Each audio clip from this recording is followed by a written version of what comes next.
El episodio de hoy con Juan del Cerro es traído a ustedes gracias al corillo de Aeronet, el proveedor de internet 100% puertorriqueño que cuenta con su propia infraestructura de telecomunicaciones, donde utilizan una solución híbrida combinando las tecnologías de fibra óptica y microondas para proveerte un internet estable y seguro. En estos tiempos, familia, donde el trabajo remoto y el work from home se han convertido en la nueva normalidad, tener un internet rápido no es suficiente. Tu internet puede ser rápido, pero si se te cae justo antes de empezar esa reunión de trabajo, ¿realmente estás obteniendo los resultados que tanto te prometió tu proveedor? Y es por eso que aquí en Mentores en Línea nosotros usamos Aeronet. Y la diferencia de que cambiamos ha sido increíble, porque no solo tenemos un internet rápido, pero también tenemos un internet estable y seguro que nos quita toda la presión de encima cuando vamos a grabar un episodio remoto o cuando tenemos que subir estos mismos episodios a las plataformas. Así que te pregunto, ¿qué tú estás esperando para cambiarte el mejor internet de Puerto Rico? Para más información sobre sus servicios y productos, puedes entrar ya a aeronetpr.com para que veas la variedad de soluciones que proveen tanto para tu empresa, pequeño o mediano negocio o tu hogar. No olvides aeronetpr.com. Las cosas no suceden si estás esperando a que sucedan. O sea, las cosas suceden si estás creando tú. ¿Vas a llegar de cero a tener un medio súper exitoso? Por supuesto que no. Te vas a tomar años lograrlo. Pero definitivamente, o sea, la diferencia entre que te tardes años en crear algo relevante versus nunca lograrlo, o sea, nunca crear nada, está en que empieces.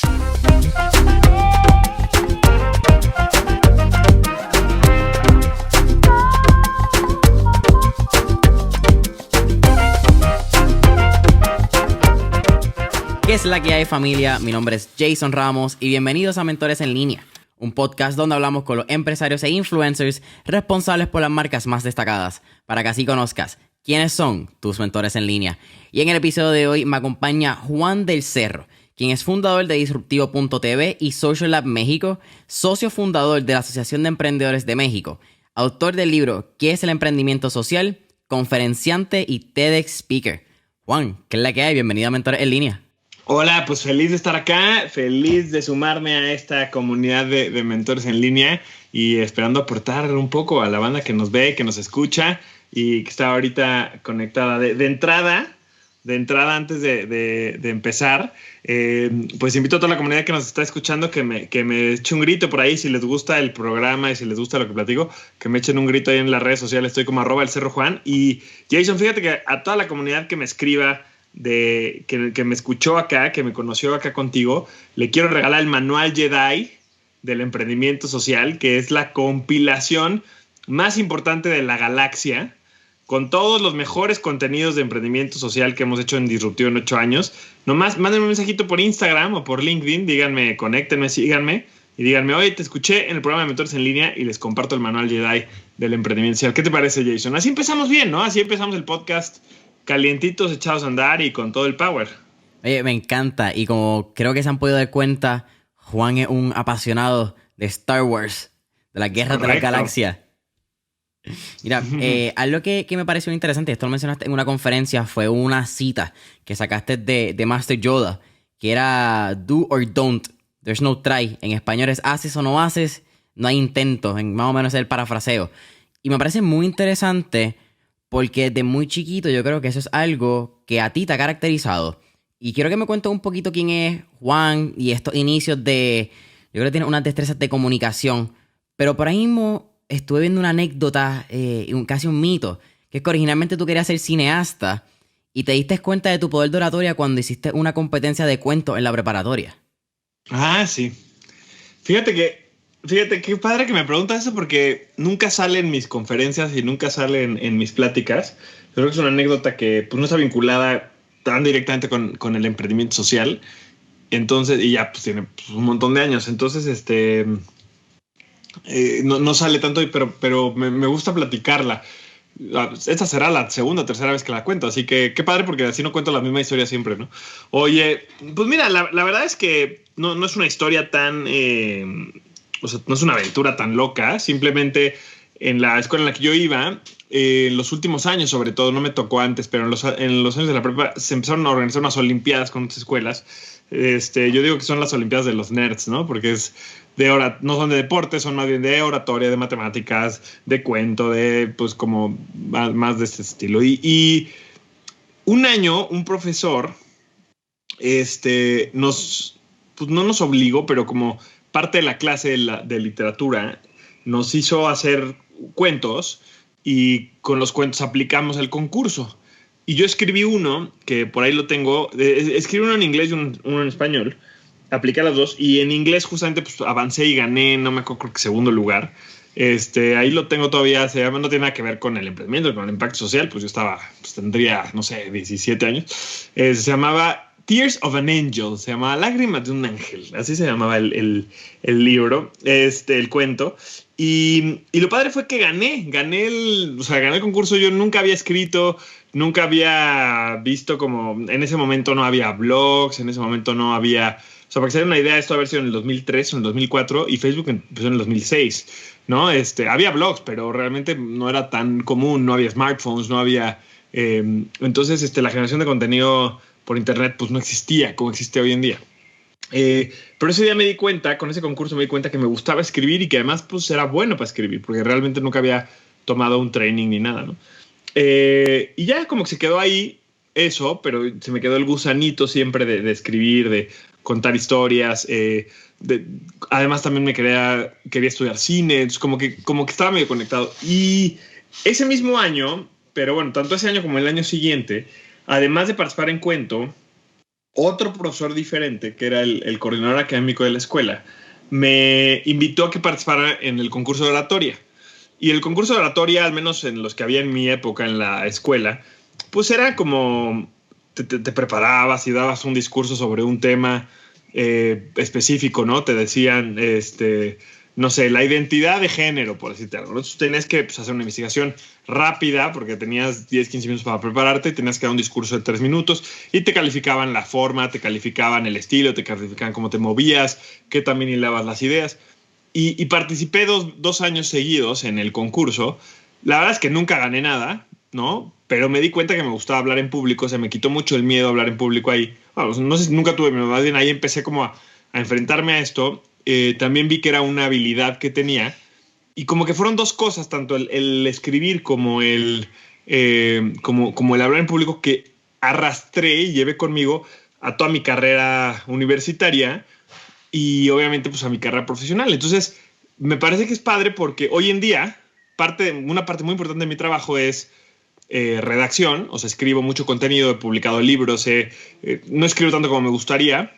Requiere otro tipo de concentración y de tiempo de disciplina que me cuesta mucho trabajo, que eso sí no tengo. Pero, por ejemplo, pues con la oratoria, ahora pues te podría decir que dedico el 50% de mi tiempo, si no es que más, a hablar en público, a dar conferencias, a participar en entrevistas, a moderar paneles. Y para mí es algo muy natural y es algo, pero más que natural, es algo que vengo haciendo desde hace muchos años. Siempre, por ejemplo, en la universidad, cuando la calificación dependía de una presentación, porque pues hay materias en las que son exámenes, hay materias en las que son presentaciones, yo sabía que si la calificación dependía de las tareas, de hacer tareas en la casa, yo sabía que eso no me iba a ir bien.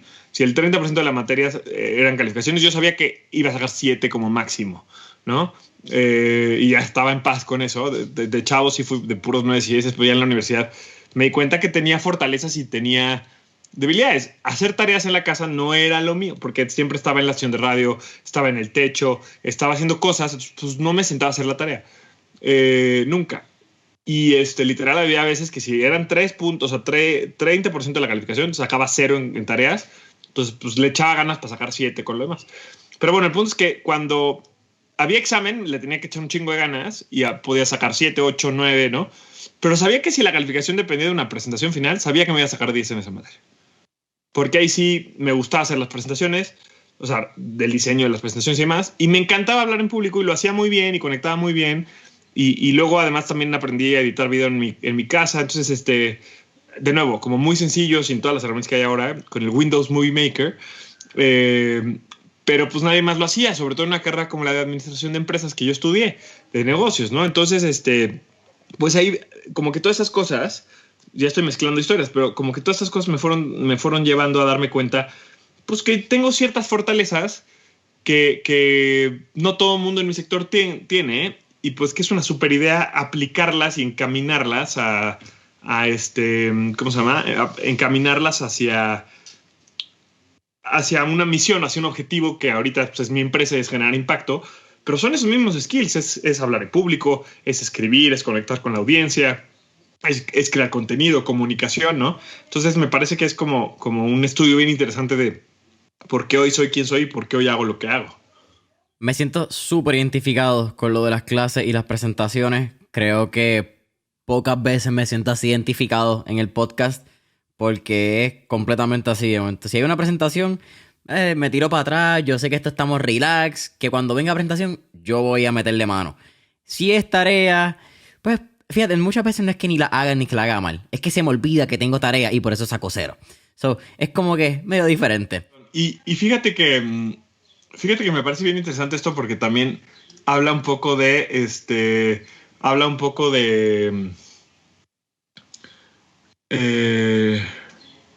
cómo muchas veces lo más importante de la educación y de lo que aprendemos y formamos no tiene nada que ver con lo que vemos en el salón.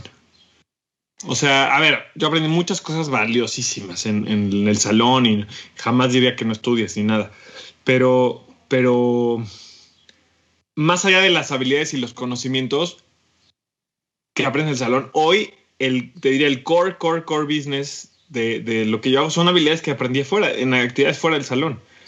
Y entonces como también creo que como jóvenes que estamos estudiando, o si hoy no estás estudiando, pero, pues tenemos que quitarle como la presión solo a sácate buenas calificaciones, porque mucho de lo que te va a hacer un gran profesional, un gran emprendedor, una gran emprendedora, no lo reflejan las calificaciones. Entonces, sí creo que es un tema importante que hay que cambiar y que hay que darnos cuenta que pues, no es tan así, ¿no? Sino como que se tiene que ir adaptando, cambiando y entendiendo que la formación es mucho más amplia de lo que ve uno en el salón. Es bien interesante porque tú estudiaste en lo que es administración de empresas, en la escuela de negocios. ¿Y hay algún tipo de afán de amor en la escuela de administración de empresas por sacar buenas notas, por ser el estudiante perfecto? Pero yo creo que muchas escuelas de administración de empresas crean buenos empleados. Y crean tremendos gerentes, tremendas personas que pueden llevar a cabo las tareas del día a día de una empresa. Pero las universidades no te enseñan a ser empresario o dueño de negocio, ¿verdad? Yo creo que empresario es una palabra que está medio trillada. Yo creo que es más una habilidad de ser business owner y múltiples disciplinas, etc. Pero eso es una conversación que puede traer tantos problemas y tantos fuegos también con la academia que vamos a dejarla para aquellos que peleen. Yo creo que, mira, yo creo que el chiste es darle a las cosas su justo valor. O sea, la universidad y la academia ni es inservible, porque hay mucha gente que hoy, por ejemplo, en Estados Unidos especialmente. ¿Tú dónde estás, Jason? Porque no te pregunté eso. Puerto Rico. Estás en Puerto Rico. O sea, es como un punto medio entre Latinoamérica y Estados Unidos. Exacto. Me junge. Pero nos llega en cualquier lugar que estemos de América Latina. O sea, estás tanto en Estados Unidos como en América Latina, ¿no? En México un poco lo mismo, ¿no? O sea, diferente, pero estamos tanto en México como estamos en América Latina, pero también estamos un poco en Estados Unidos. Sobre todo, pues nos llega mucha influencia, mucho contenido. Yo creo que a toda la TAM nos llega. Y en Estados Unidos hay una ola importante de gente influyente como Elon Musk, como gente así, que hablan mucho de que no estudies la carrera, que no te metas a la universidad, que no sirve la educación formal.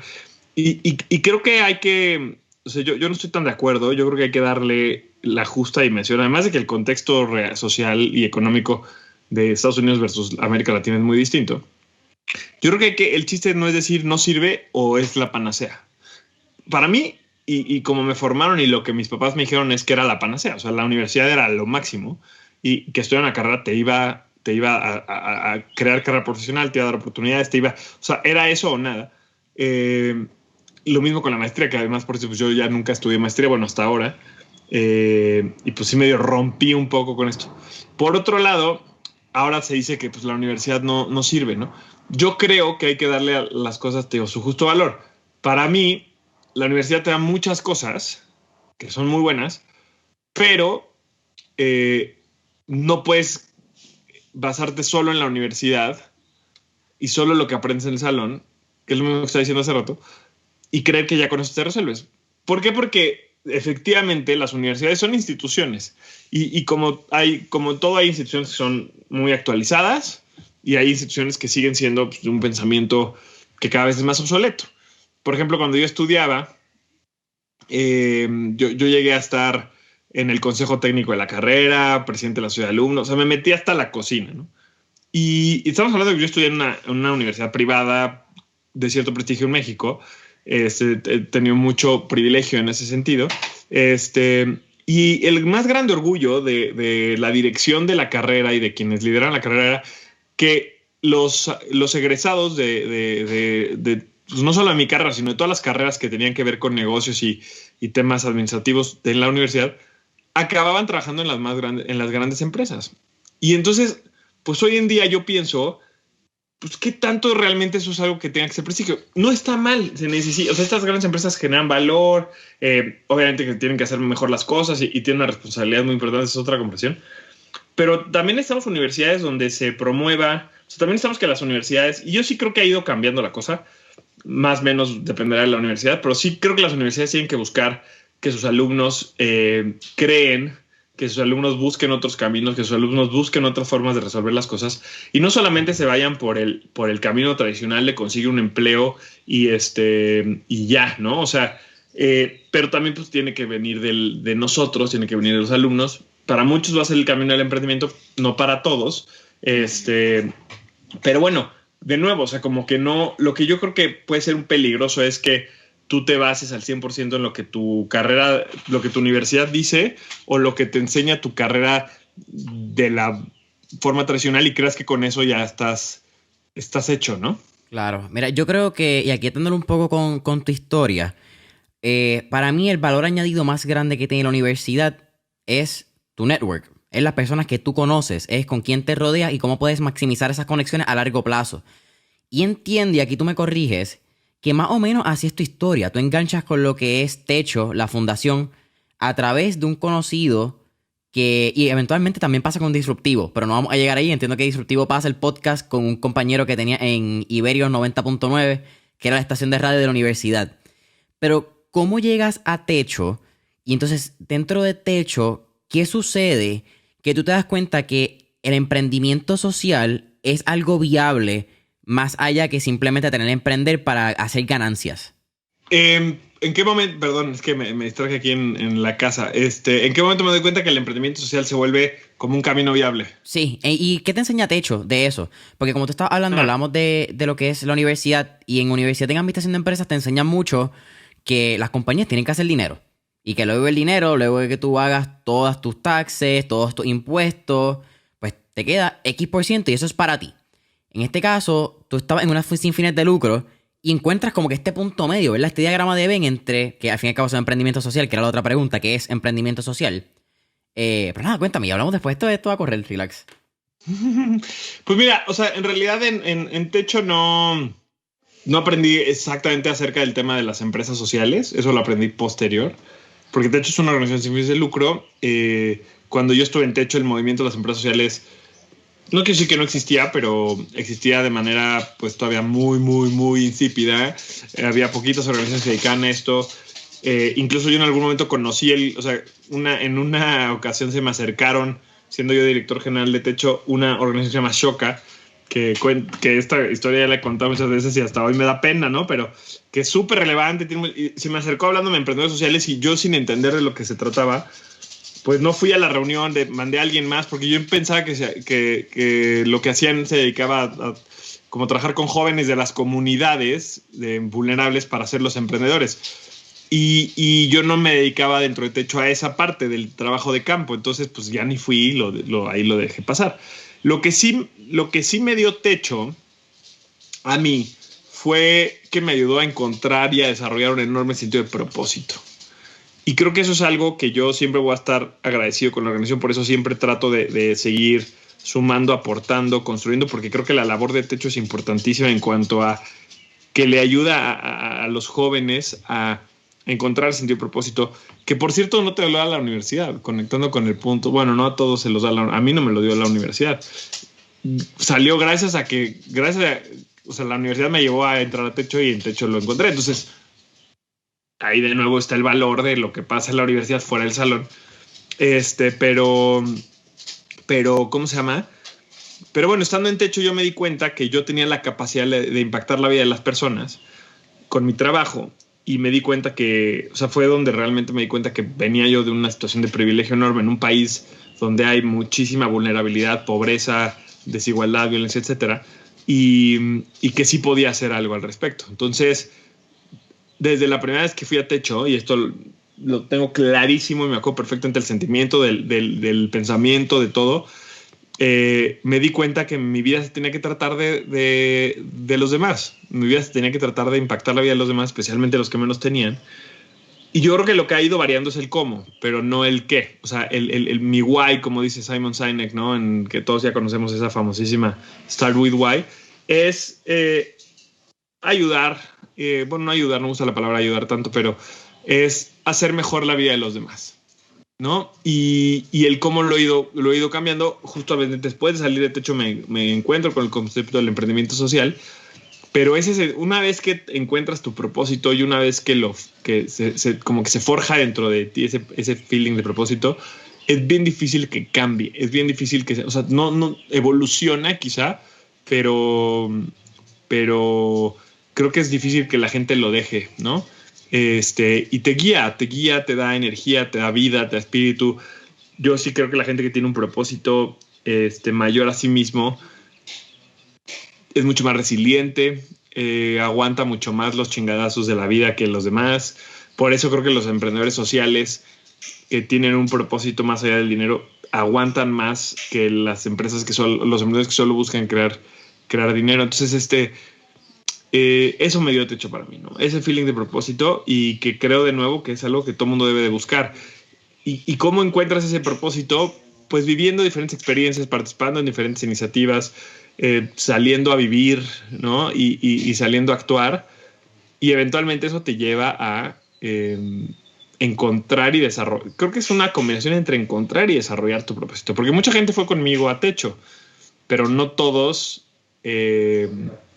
desarrollan ese mismo sentido de propósito que yo, y está bien, ¿no? Entonces yo creo que lo tienes que salir a buscar, pero una vez que encuentres algo tienes que realmente desarrollarlo. Yo durante muchos años fui el intenso que hablaba solamente de la pobreza. En las clases había profesores que les daba yo mucha flojera, ¿no? Porque pues, en clases de negocios, y este güey hablando me acuerdo perfecto, uno de los profesores más exigentes y más difíciles de mi carrera, que me encantaba, y de hecho me dio 2 veces clases, al principio y casi al final de la carrera. Al principio pues no tenía ni idea de todo esto, y al final ya estaba muy metido en Techo, y nos mandó a leer un libro de negocios que se llama Funky Business, que ya ni me acuerdo mucho del libro, pero justamente yo el ensayo o la respuesta al libro era un cuestionamiento muy importante de la filosofía de negocios que proponían estos cuates, porque solamente hablaba, sin saber de las empresas sociales, pero el libro en su momento solo hablaba de la creación de negocio para ganar más dinero, y yo lo cuestionaba fuertemente por todos los retos de pobreza que existían, y decía, pues debería haber una forma más, debería de buscar, no, perdí todos mis archivos de la universidad en una pérdida de un disco duro, estaría bueno poderlo encontrar por ahí. Y me acuerdo perfecto que su respuesta me puso 10, cosa que ese profesor era, o sea, como que era rarísimo, era bien estricto. Dos veces me puso 10 ese profesor en 2 materias completas que tuve con él nada más. Pero me dijo, me pareció muy bien, o sea, no estoy nada de acuerdo contigo en lo que escribiste, pero me gustó mucho cómo lo argumentaste, y estabas muy bien preparado. Entonces, en ese momento era mi todo, y desarrollé, o sea, yo me di a la tarea, y quizá la verdad inconscientemente, como de seguir desarrollando mucho ese sentido de propósito que yo tenía, de encontrar una nueva manera de hacer las cosas, de ver las empresas, los negocios, el sistema económico desde otro punto de vista más crítico y más enfocado a cómo podemos realmente resolver los retos, ¿no? En mi momento universitario, después, pues lo que yo veía como principal camino, donde al menos yo podía hacerlo, era a través del voluntariado, a través de las ONGs. Ahora lo veo como desde el emprendimiento, desde formar a otros emprendedores. Entonces, te digo, ha evolucionado el cómo, pero mi propósito siempre ha sido un poco el mismo, y eso fue lo que desarrollé yendo a Techo, y por eso creo que todo mundo debería, no de ir a Techo, pero sí de participar en actividades de voluntariado, con organizaciones, etcétera, ¿no? Una pregunta ya quizá un poquito más puntual, Juan. ¿Por qué debemos empezar a mirar el emprendimiento social como una opción, y quizá una opción más práctica, que empezar una organización sin fines de lucro? Porque yo creo que una de las dos, todavía en las escuelas de negocios no nos enseñan bien o no hay una clase que sea Emprendimiento Social 101, que realmente podamos entender ese proceso y nos dicen, o haces un negocio que genera miles, millones, cientos de miles de dólares, whatever sea, o creas una fundación sin fines de lucro y le dedicas tu tiempo al charity, a poner la palabra en inglés. Mira, a mí me cayó como anillo al dedo, decimos en México, el concepto de las empresas sociales, porque la verdad, en un punto de mi vida no me veía ni en un sector ni en el otro, o sea, ni en la parte del negocio ni en la parte de las organizaciones de la sociedad civil. La parte de los negocios, esa la tenía clara desde la universidad. O sea, sabía que el emprendimiento y los negocios así no me llamaban, no me atraían. Me tocó vivir muy de cerca, sobre todo pues, por la carrera que estudié, como muchos compañeros querían, todo el tiempo estaban pensando en cómo hacer negocio, ¿no? Yo me acuerdo que uno me decía, es que pongamos máquinas para vender cigarros en la cafetería y nos podemos ganar. O sea, yo la verdad pues no me atraía nada la idea de decir, bueno, puta, o sea, yo no me quiero dedicar a vender cigarros, ¿no? O sea, o entrar a trabajar una vez me hicieron una oferta en un corporativo importante como parte de sus programas de becarios y pues o sea, me iba a dedicar a vender crema de rasurar. Entonces, como que para mí, como la idea de los negocios, como sector, como área para vender productos así, pues no me hace sentido con el fin de ganar dinero, pues no me hace sentido. Durante muchos años me hizo mucho sentido el tema de las organizaciones de la sociedad civil. Pero la verdad es que vivía un poco en una burbuja de techo, porque pues en realidad yo estaba en techo, pero no me relacionaba ni colaboraba ni era parte como de un sector más grande. Pues techo tiene mucho eso, ¿no? Que estás tú metido, pero no es como que te das cuenta que es lo que hay más allá afuera de techo. Entonces yo por eso sentía que techo era lo mejor del mundo y cuando me voy a Estados Unidos a abrir las oficinas de techo en Nueva York, me empiezo a involucrar un poco más con el mundo fuera de techo de las organizaciones sin fines de lucro, de las non-profits.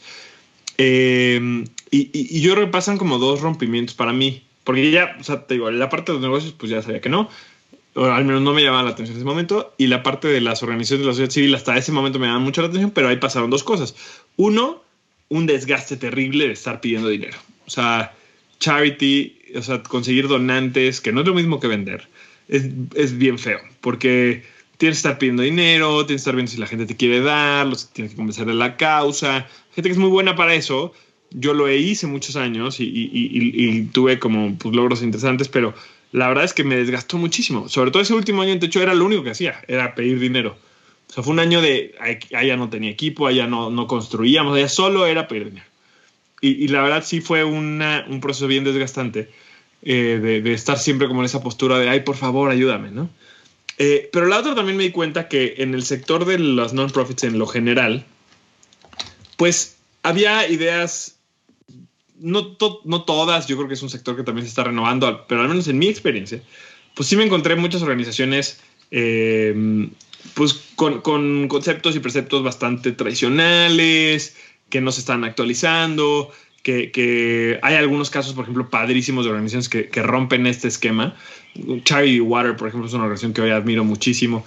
Pero en ese momento como que para mí ya no me atraía tanto seguir en ese sector porque, te digo, mucho de lo que veía era este tradicionalismo o estas ideas un poco más, pues no tan innovadoras y demás, ¿no? Entonces ahí al no encontrarme o no verme encajando ni en un mundo ni en el otro, me vino como anillo al dedo que alguien me dijera, güey, hay un mundo en medio, ¿no? O se está generando un mundo en medio en el que se pueden crear negocios, pero también con impacto social. Entonces, ahí me hace sentido un negocio, porque están buscando algo más que su propia utilidades. O sea, me hace sentido un negocio sí, o un emprendimiento sí, busca generar un impacto, que pues, es lo que yo creo con mi vida. Y me hace sentido trabajar en un proyecto de impacto social visto desde la perspectiva de un negocio con innovación, con crecimiento, ¿no? O sea, wow. O sea, como que lo que no me gusta del mundo y lo que no me gusta del otro se dejan de lado y lo mejor de los dos mundos se concentra en este modelo. Y por eso, pues, para mí fue como este gif del cuate que le explota el cerebro y ve el cosmos, ¿no? O sea, para mí eso fue lo que sentí cuando descubrí el emprendimiento social. Ahora, 8 años después, 9 años después de conocer qué son las empresas sociales y empezarme a meter al mundo de las empresas sociales, porque en el momento en el que me metí a las empresas a trabajar en el emprendimiento social, yo creo que como cualquier joven entusiasma que descubre algo que le llama la atención y que le conecta y que le apasiona, todo lo demás, todo lo que no es esto está mal, ¿no? Entonces, escribí cosas negativas sobre la filantropía, escribí cosas negativas sobre... Tampoco nunca de manera agresiva, pero bueno. Sí, como el emprendimiento social es la nueva filantropía, ¿no? O el emprendimiento social superará la filantropía. O sea, como que en un tono, pues sí, relativamente despectivo.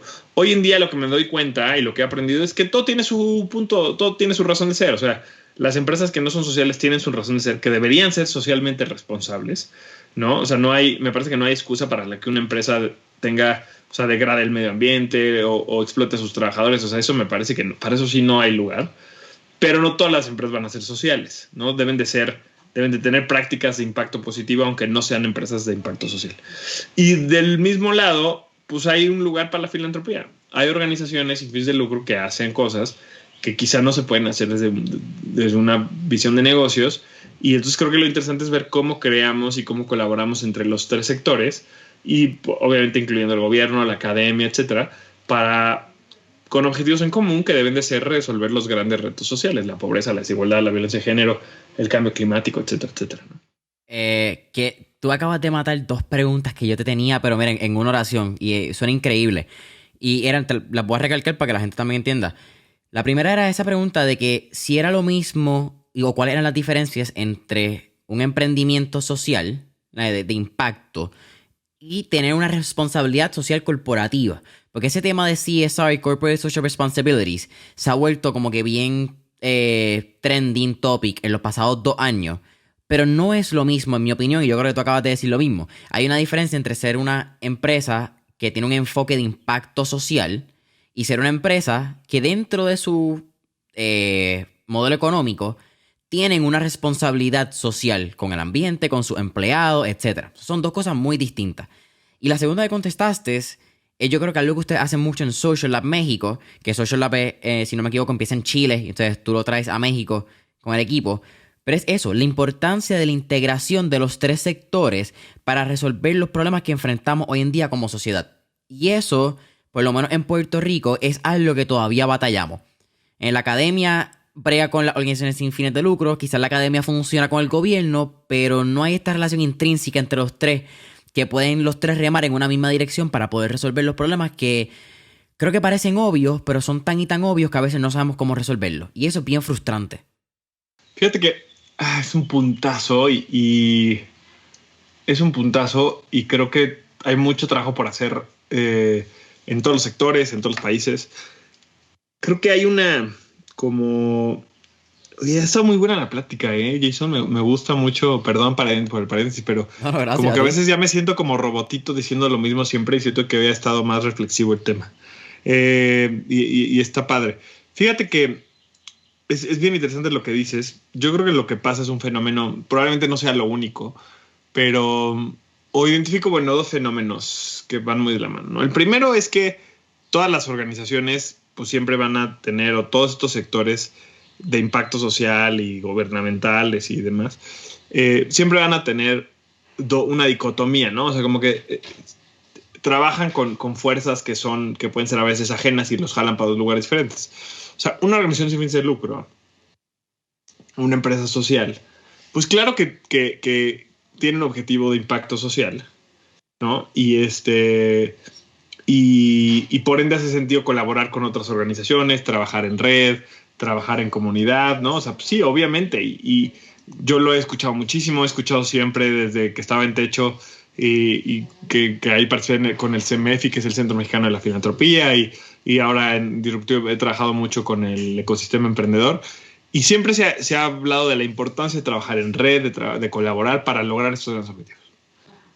Ahora, esa es una fuerza que te lleva y te da ganas. Ahora, del otro lado, tienes una fuerza opuesta, porque es realmente una fuerza opuesta, que te lleva y que te obliga, tienes que pagar sueldos. Tienes que pagar sueldos, tienes que poder operar, tienes que o sea, ya seas empresa y quieres generar utilidades o no, tienes que generar, tienes que desarrollar tu modelo de negocio, tienes que vender. Y mucho de la colaboración pues, no genera ingresos o no genera ingresos en el corto plazo. Entonces, entiendo por qué es difícil la colaboración.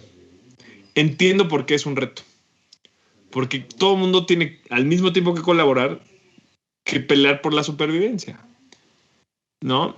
Y que ver de qué manera pues yo sigo operando. Porque si dejo de operar ya no puedo ni colaborar, ni hacer mi programa, ni nada. Entonces tengo que ir para allá también, a huevo. Ahora, el otro factor que también sucede es que hay un tema de ego importante, ¿no? Mucha gente está dispuesta a colaborar, pero por otro lado también quiere lucirse, también quiere salir en la foto y también quiere el reconocimiento. Quizá mucho es porque alimenta lo otro, ¿no? Alimenta al modelo de negocio, a la sustentabilidad de la organización. También es parte por cual mucha gente, o sea, trabajar en temas de impacto social te da muchos resultados a título personal, ¿no? O sea, uno, pues es un sueldo si trabajas en una organización, pero pues también te da un beneficio, también te sientes bien contigo mismo, también te hace sentir trascendente. Pues eso es parte del ego también. Entonces, como que, pues sí pasan fenómenos que complican la colaboración, que complican el ser parte de pues, esfuerzos más en red. Y yo creo que es algo que tenemos que trabajar todos. Creo que hay esfuerzos interesantes. Hoy toda la mañana pasé en un par de sesiones justamente como de cómo construir ecosistemas y cómo construir redes, etcétera. Entonces creo que las cosas están avanzando. Y probablemente, o sea, como que yo auguro es algo que siempre va a necesitarse. Siempre se va a decir, es que no trabajamos suficiente en red. O sea, nunca vamos a llegar a un punto en el que todo el mundo diga, no, hombre, hoy sí estamos todos alineados y trabajamos para el mismo lado. Pues porque siempre vamos a tener estos factores que operan y ejecutan y que nos jalan hacia otros lados en otros momentos, ¿no? Mira, Juan, tú acabas... Y el tema de las sin fines de lucro es un tema que yo tengo muchos cons y muchos pros. Tú mencionaste el con que, pues, mano, de $1 millón se pueden ir 60-70% en sueldo, en salario. Y eso no se habla normalmente. La gente no piensa que las sin fines de lucro tienen salarios inmensos. Pero como son sin fines de lucro, se ven lindas. Pero yo no soy quien para juzgarlo, es otro tema ya y cada cual con lo suyo. Eso no es mi problema tampoco. Pero sin embargo, tú acabas de mencionar algo de... ahorita lo mencionaste, del emprendimiento social. Y es que, en tu caso, el qué no cambió. Ha cambiado el cómo a lo largo de los años. Y entonces te pregunto, basado en tu experiencia personal y lo que has tenido pues en sumo, en charla, en pues, colaborando con el ecosistema empresarial, etcétera, ¿tú crees que viene primero el cómo van a generar dinero dentro de un emprendimiento social o cómo van a crear el impacto? Es una buena pregunta, pero te voy a decir una cosa, es una pregunta con truco, porque yo no creo que haya un orden. O sea, creo que las dos tienen que ir de la mano. A ver, te puede, o sea, en tu proceso mental puede que te detone las ganas de emprender o la iniciativa de emprender, pues el querer generar impacto primero, ¿no? Que o sea, tú ves una problemática y quieres participar en resolver esa problemática. Eso puede pasar antes de decir yo quiero crear una empresa y generar dinero. O sea, sí puede venir en orden. Pero a la hora de empezar a trabajar y a la hora de empezar a crear un modelo, no hay un orden, o sea, no puede haber un orden. Porque si te especializas en solamente la parte del impacto y dices, después veo cómo genero dinero, la verdad es que vas a pasar por un proceso bien complejo, que te va a tomar años, corregir. Muchas empresas sociales o muchos proyectos que conozco han pasado eso. Yo sí creo que es un tema, o sea, que se tiene que trabajar de manera en conjunto desde el principio, y viceversa, ¿no? O sea, si tú piensas que esto es una gran oportunidad de negocio y luego te pones a pensar cómo vas a generar impacto, entonces lo que pasa es que no diseñas desde cero tu proyecto para que sea sostenible de los dos lados, cosa que sí tiene que ser. Tú, desde la concepción y desde el diseño de tu proyecto, tiene que traer la base tanto económica como de impacto social. Ahora, Eso no quiere decir que no vayan a cambiar las cosas, que va a funcionar más el negocio primero y el impacto vas a tener que hacer iteraciones, o quizá el impacto está funcionando pero no está funcionando bien el negocio y lo vas a tener que cambiar, como en cualquier emprendimiento, ¿no? Cualquier emprendimiento te adaptas a la realidad del mercado, te adaptas a los trancazos. Ahí, perdón, que está pasando un avión. No te preocupes. O sea, en cualquier negocio te adaptas, pero sí partiendo de una base de que estás trabajando en las dos cosas en conjunto, porque si no después vas a tener que hacer un trabajo de corrección. Entonces, yo lo que diría ahí más bien es justo quitémonos como una empresa social es una empresa. Una empresa social es una empresa, es un negocio que tiene que ganar dinero, que tiene que vender, que tiene que ofrecer productos y servicios, que tiene que generarle valor a los clientes, si no, no va a funcionar. Y pues también tiene que generar impacto. Entonces, tienes que desde que empiezas estar buscando ambas, estar pensando en ambas, estar tratando de desarrollar ambas. No es un proceso como de primero una, luego la otra, sino porque eso no es viable y no es sostenible. Mira, Juan, casi terminando Mentores en Línea, pero cuéntanos un poco más de Disruptivo.tv y el fucking pionero que eres en podcast en español. Para los que tengan y los que no conozcan un poco de Juan y lo que estaba hablando, que yo creo que su historia es súper interesantísima, cómo conectar los puntos, y yo creo que es algo bien lindo en la vida, donde a veces tú haces las cosas en el momento y es como que, ¿por qué lo hago o qué estoy haciendo? Y a los 4, 5, 6, 7 años, de momento los puntos empiezan a conectar cuando tú miras para atrás y dices, wow, esto tuvo totalmente sentido porque me lo hizo que pudiera lograr esto. Y en el caso de Juan, cuando él estaba en la estación de radio de la universidad, Iberio 90.9, él no necesariamente estaba en el micrófono. Juan estaba un poco más en la producción, estaba un poco más en el behind the scenes, ¿verdad? Atrás de las cortinas, como decimos. Y uno de sus compañeros, luego en el 2014, cuando están hablando de emprendimiento social, cuando están empezando a hablar de este tema, le menciona la posibilidad de crear un podcast, porque si no me equivoco, Juan, aquí tú me corriges, a tu amigo lo habían contratado en una agencia de mercadeo para que creara podcast para otras compañías, etcétera. Y en el 2014, no en el 2021, en el 2020, cuando todo el mundo quiere hacer un podcast y todo el mundo quiere ser Joe Rogan, Escuela de Nada, que está en México. ¿Cómo es que se llama el otro infamoso que ustedes tienen que es de comedia? La Cotorria, la Cotorrica. La Cotorrisa. Esa. Viste un poquito, más o menos me defiendo con los podcasts en México. Pero para el 2014, Juan le metió mano al podcast y estuvo en los top 10 en español de negocio en iTunes. En aquel momento no había Spotify. Era iTunes realmente el mayor publicador de podcast. Y al día de hoy, Disruptivo.tv se ha convertido en el principal medio de emprendimiento social en español, que es increíble. Así que cuéntame un poquito más de eso. Oye, pues mira, la historia me puedo tardar años en contarla, pero realmente lo que pasó con esto fue que justo yo estaba en un proceso de aprender sobre emprendimiento social. Regresé de Estados Unidos cuando me había ido con Techo. Estaba aprendiendo, me metí a un diplomado, empecé a ir a eventos, estaba buscando trabajo en el ecosistema de emprendimiento social, aunque pues en ese momento no había como mucho movimiento, muchas oportunidades laborales. Trabajé en un medio que se llama Las Páginas Verdes. Fui a un foro fui staff de un foro de inversión de impacto. Y ¿cómo se llama? Y en ese proceso, pues justo me encuentro un amigo, como dices, y me dice, oye, pues vamos a ver, estoy haciendo unos podcasts, ¿por qué no pues hacemos algo juntos, ¿no? Y ahí empezó la idea de hacer un podcast de emprendimiento social. No era ni idea de negocio, no era ni idea de carrera. Para mí era, pues es una buena forma de que yo me siga metiendo más a este mundo y eventualmente consiga trabajo y, o sea, como que pues, tenga una plataforma, sigo aprendiendo, es una buena excusa para pues traer a invitados, conocer emprendedores. Yo en ese momento no escuchaba podcasts. O sea, yo no escuchaba podcasts. Empecé a hacer el podcast y como al año me puse a escuchar otros. Porque como dices, no estaba pues como está ahorita la cosa. Que ahorita ya Spotify le entró, YouTube le entró, ¿no? O sea, en ese momento creo que solo era Apple el único que tenía... Bueno, y algunas apps como más independientes. Pero bueno, entonces empezamos el programa... empezamos el podcast, empiezo a entrevistar emprendedores en mi proceso de aprendizaje y de compartir esos aprendizajes.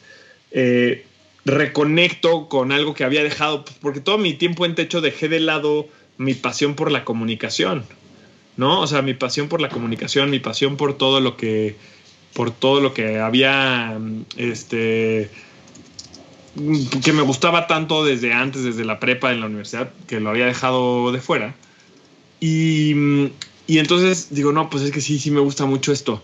Entonces, además del podcast, empiezo a buscar oportunidades para escribir, empiezo a buscar oportunidades para por ejemplo, empecé a escribir en la revista Entrepreneur, empecé a dar pláticas, ¿no? Como que empiezo a buscar y a encontrar también, porque una vez ese es uno de los aprendizajes más importantes que tengo, que una vez que empiezas tú a crear, una vez que empiezas tú a hacer algo, solito se empieza a mover el mundo, la verdad, ¿no? Yo no hubiera conseguido la oportunidad de escribir para Entrepreneur si no hubiera estado haciendo el logo, el podcast. O sea, el podcast me abrió la puerta para escribir en la revista Entrepreneur. Entonces, después de un año de hacer el podcast, de ya estar escribiendo para Entrepreneur, de estar escribiendo en otros espacios, de estar dando pláticas, de empezar a escuchar podcasts de cómo mejorar tu podcast y cómo conseguir más, fue que me di cuenta que había la posibilidad ahí interesante de crear pues un canal, un medio, una plataforma de contenidos, porque además nadie lo estaba haciendo, no había nada de emprendimientos en español,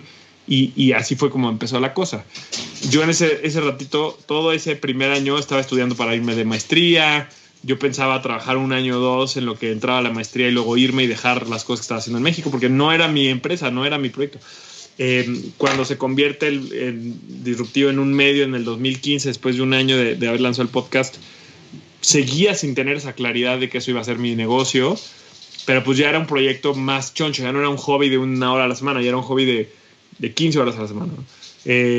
Y cuando empieza a agarrar relevancia y la gente lo empieza a ver, pues entonces ya se convierte como en una iniciativa de negocio. Dejo una semana antes de presentar el examen para la maestría. Digo, no me quiero ir de maestría, o sea, no quiero hacer un MBA, quiero dedicarme a emprender y quiero explorar la posibilidad de emprender con Disruptivo. Y pues así fue como pues, en un proceso más bien orgánico. Pues fui encontrando y fui creando, más que encontrar, fui construyendo como pues esto que ahora es mi vida, o sea, y me falta un chingo, o sea, la empresa todavía pues no alcanza el punto de equilibrio, hemos tenido problemas, la pandemia por supuesto pues nos echó un poco para atrás, pero pues ya son 7 años de trabajar en esto y la verdad no veo claro que vaya yo a parar en el corto plazo, ¿no?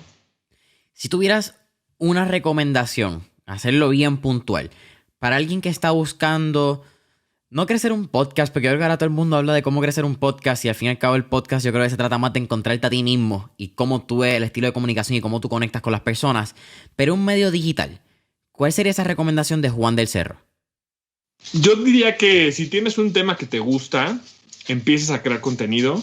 Olvídate de los seguidores, olvídate del alcance, olvídate de las reproducciones, olvídate de tener un diseño súper fregón, olvídate de tener una página muy bien armada. O sea, empieza a generar contenido dentro de las plataformas que ya existen, empieza a generar contenido dentro de los canales que tienes a tu disposición, con el mindset, la metodología mucho de Lean Startup, ¿no? Como de haz con la menos inversión posible, en el menos tiempo posible. Empieza a crear y eso te va a traer otras oportunidades, a generar momentum, eso te va a empezar a jalar, y poco a poco vas a ver que las puertas se abren. Las cosas no suceden si estás esperando a que sucedan. O sea, las cosas suceden si estás creando tú. ¿Vas a llegar de cero a tener un medio súper exitoso? Por supuesto que no, te vas a tomar años lograrlo, pero definitivamente, o sea, la diferencia entre que te tardes años en crear algo relevante versus nunca lograrlo, o sea, nunca crear nada, está en que empieces, en que tomes acción y que empieces a crear, y que empieces a crear de manera, o sea, que empieces a crear algo con lo que tienes hoy a tu disposición, ¿no? Mejor que eso está bien difícil para cerrar. Juan, para mí ha sido un absoluto placer tenerte aquí en Mentor en Línea. Siempre al final hacemos 4 preguntas de cierre, ya bien rápidas, casi preguntas de fuego. Así que vamos por encima. La primera, si pudiéramos montarnos en este viaje de Back to the Future, ¿a qué época, década o periodo histórico te gustaría ir y por qué? Creo que me encantaría ir a la época de los dinosaurios y ver a los dinosaurios, así nomás. O sea, creo que me encantaría, pensándolo rápido y más o sea, más que mi parte emprendedora, ¿no? Mi parte curiosa y demás, sería increíble. Por la pura razón que sería increíble, ¿no? O sea, creo que a veces le damos mucha vuelta a estas preguntas y me gustaría ir a esa época. Esa es la primera pregunta, ¿no? Segunda. Tenemos un playlist en Spotify que se llama Mentores en Línea, el playlist, donde tenemos todas las canciones que motivan y, como decimos en español, pompean a nuestros emprendedores. Así que, con eso dicho, ¿qué canción motiva a Juan del Cerro? Uy, qué buena pregunta. Tengo muchas. Yo creo que ahorita, porque soy muy melómano, me gusta mucho la música, ahorita yo creo que agregaría 2 canciones. Agregaría Lover of the Light de Mumford & Sons. Me pone muy de buen humor, me ayuda, en fin. Y agregaría Sunflower de Post Malone, que es del soundtrack de la película de Spider-Man Into the Spider-Verse, la que es de animación. Ajá. Y me encantan esas 2 canciones. Me ponen muy de buen humor, son punch. Me puedo seguir y te puedo ayudar a construir la playlist, pero bueno, por ahora, por afanes de mantenerlo concreto, esas 2. Bello. Tercera pregunta. ¿Qué 3 libros les recomendaría a nuestra audiencia? Ok, muy buena pregunta. Les recomendaría El banquero de los pobres, para que conozcan el origen de dónde vienen las empresas sociales. Es un libro de Muhammad Yunus que me encanta. Es muy narrado, no es un business book, o sea, es un libro como narrativo que cuenta la historia de cómo Muhammad Yunus, que por cierto lo entrevistamos en Disruptivo, por si alguien quiere escuchar la entrevista con el padre del emprendimiento, pues cómo a este cuate se le ocurrió esta idea de combinar los negocios con el impacto. El banquero de los pobres. Segundo libro, que ya tiene mucho tiempo que lo leí, pero me encanta, es Creativity Inc. de Disney, del fundador de Pixar, Ed Catmull. Cuenta la historia de Pixar y cuenta, sobre todo, más que la historia de Pixar, cuenta como todo el proceso creativo de Pixar, cómo ellos hacen para hacer cosas maravillas como las que hacen en Pixar, y cómo la va relacionando a las películas de Pixar de los primeros años. Pues son películas que todos hemos visto, entonces está bien fácil de leer, bien entretenido. Te va contando de Toy Story, las anécdotas de cómo hicieron Box y cómo hicieron Monster Inc. Entonces, pues es un libro padrísimo. Y a ver, tengo varios, déjame ver cuál otro. ¿Sabes qué libro me gusta? Y ya hablé uno de impacto, ya hablé uno ya hablé uno como de creatividad. Para hablar uno como más práctico en términos de negocio, un libro que he leído 2 veces y que siempre le descubro cositas nuevas que puedo aplicar a mi trabajo, a la parte práctica, no a mi negocio, sino a mi día a día, es La semana laboral de 4 horas de Tim Ferriss, de 4-Hour Workweek. Es buenísimo. Gracias a ese libro, por ejemplo, desde hace varios años tengo un asistente virtual que me ha ayudado muchísimo a avanzar en muchos proyectos. Gracias a ese libro dejé de contestar mails y me quité de problemas y dejé de sufrir por tener miles de correos en mi inbox. Gracias a ese libro he tenido he hecho 1000 cambios en mi día a día, que la verdad pues son muy, muy importantes a la hora de la productividad del trabajo. Ya vi que por ahí tienes el siguiente, que es buenísimo también, que además me gusta ese Tools of Titans. Me gusta porque no lo tienes que leer de golpe, lo puedes ir leyendo un capítulo hoy, como no están conectados, como es una antología más que una historia. Claro. Mira, yo lo trato con una tacita de café.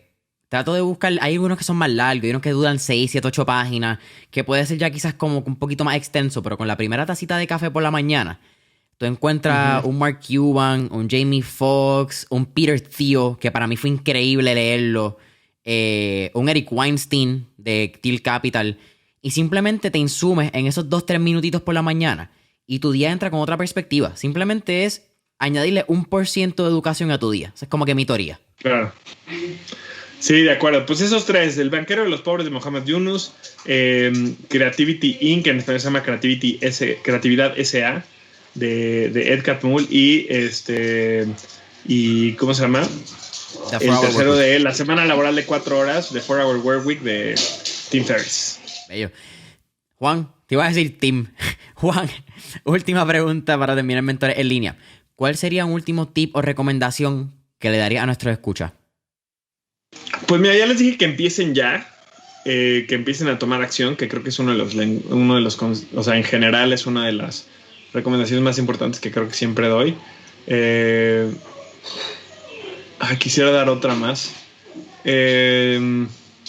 Les voy a dar una que no sé qué tan común es, y que se enamoren de que les digan que no, o que se enamoren de que la gente les diga que están locos, o que la gente no entienda. Yo pasé muchos años frustrado porque la gente no entendía mi pasión por techo, le tenía resentimiento a la gente que no entendía por qué me apasionaba tanto, y de repente te das cuenta que está bien, o sea, que no todo el mundo va a ver igual que tú las cosas, que tus papás no te van a veces a impulsar así. Andan por aquí mis perritos dando lata.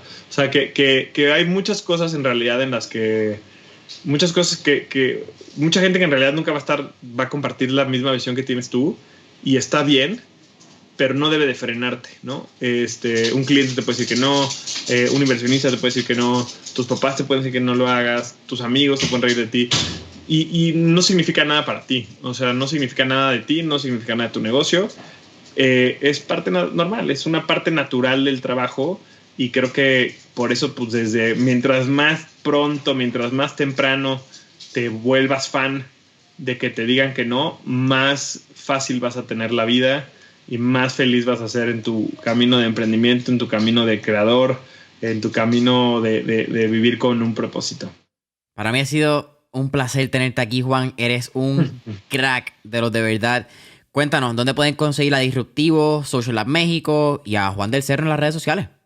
Pues mira, deberíamos de ser, o sea, parte de mi trabajo es que sea yo muy fácil de encontrar, entonces en cualquier red social, hasta en TikTok que estoy últimamente, que antes no estaba, estoy como Juan del Cerro, @delcerrojuan, estoy en todas las redes, en LinkedIn, especialmente de las plataformas que más me gusta a nivel de contenido y de negocios, de conversaciones. Entonces búsquenme en LinkedIn, conecten conmigo en Instagram, en TikTok, Juan del Cerro o @delcerrojuan me encuentran fácil. Disruptivo, @disruptivo TV, Social Lab, Social Lab MX, y pues mándenme un mensaje. Díganme que me encontraron en Mentor en Línea. Puede ser por Instagram o puede ser por LinkedIn, o vamos a hacerlo por TikTok también. Me tienen que seguir y mandar un mensaje, y les regalo el Manual Jedi del Emprendimiento Social, que tiene la compilación de los mejores libros, de los mejores cursos que hemos hecho en Disruptivo, de los mejores podcasts. Es como mi selección privada, digamos, mi selección VIP de lo mejor de contenido que hemos hecho en 8 años, que sí o sí les va a ayudar para crear, para ser emprendedores sociales, para conocer más, para saber cómo hacer un modelo de negocio. Y todo es gratis, o sea, los cursos son gratis, los libros son gratis, los videos son gratis, todo lo que hacemos es gratis. Entonces, pero como hacemos tanta cosa, es difícil saber por dónde empezar, y el Manual Jedi creo que se puede volver una herramienta para ustedes. Solamente me tienen que seguir en Instagram, en TikTok, en LinkedIn, en la que quieran. Si quieren en las 3, por mí mejor, es parte de mi negocio. Entonces me ayudan a mí también. Y manden un mensajito, díganme que quieren el Manual Jedi, y con mucho gusto se los comparto. Díganme que me escucharon en el programa de Mentores en Línea, para que sepa de dónde vienen. Mira, escucharon TikTok, Instagram, LinkedIn. Le dicen que estuvieron en Mentores en Línea para obtener el Manual del Jedi de Emprendimiento Social. Juan, para mí es un absoluto placer. Familia Mentores en Línea, saben que pueden conseguir en Instagram y Facebook Mentores en Línea como Mentores en Línea. Deja tus 5 estrellitas, comentario, subscribe en Apple Podcast, danos follow en Spotify. Y hasta la próxima. ¡Woohoo! Hasta la próxima. ¡Woohoo! Hasta la próxima. ¡Woohoo!